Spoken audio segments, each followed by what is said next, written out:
여러 쟁점 현안을 둘러싼 여야의 신경전이 고조되는 가운데 내일부터 사흘 동안 국회의 대정부 질문이 진행됩니다. 선관위 특혜 채용 의혹과 일본의 원전 오염수 방류, 또 싱하이밍 중국 대사 발언 등을 놓고 첫날부터 격한 공방이 예상됩니다. 정현우 기자입니다. 6월 임시국회 대정부 질문은 정치, 외교, 안보 분야를 시작으로 둘째 날 경제, 셋째 날 교육, 사회, 문화 분야로 나뉘어 진행됩니다. 당장 첫날부터 여야 간 팽팽한 기싸움이 펼쳐지는 쟁점이 많습니다.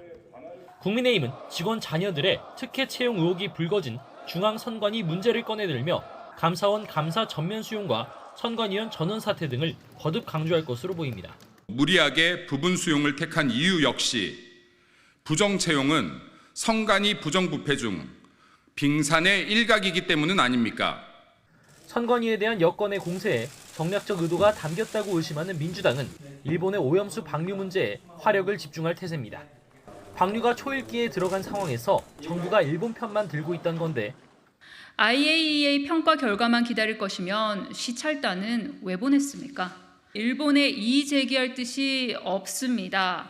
그저 눈 가리고 아웅한 것입니다. 국민의힘은 제1야당이 비과학적 괴담으로 정치 선동에 나섰다는 입장이라 양측의 설전이 불가피해 보입니다. 여기에다 최근 민주당 이재명 대표와 싱하이밍 중국 대사의 만찬 회동에서 나온 발언도 뜨거운 감자입니다. 이 대표가 역대급 외교 참사로 국격과 국익을 훼손했다는 국민의힘과 국익을 지켜내기 위해선 오히려 관계 개선이 필요하다는 민주당의 반박이 맞서고 있기 때문입니다. 대정부 질문 이튿날과 마지막 날도 마찬가지입니다.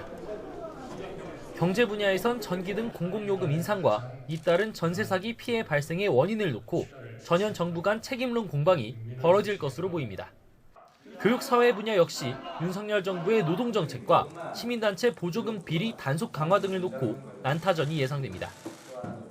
6월 임시국회가 중반을 향해 가는 가운데 노란봉투법과 방송법 등 쟁점 법안도 적지 않아서 이번에도 정쟁만 앞선 빈손국회가 되는 것 아니냐는 우려가 커지고 있습니다. YTN 정현우입니다.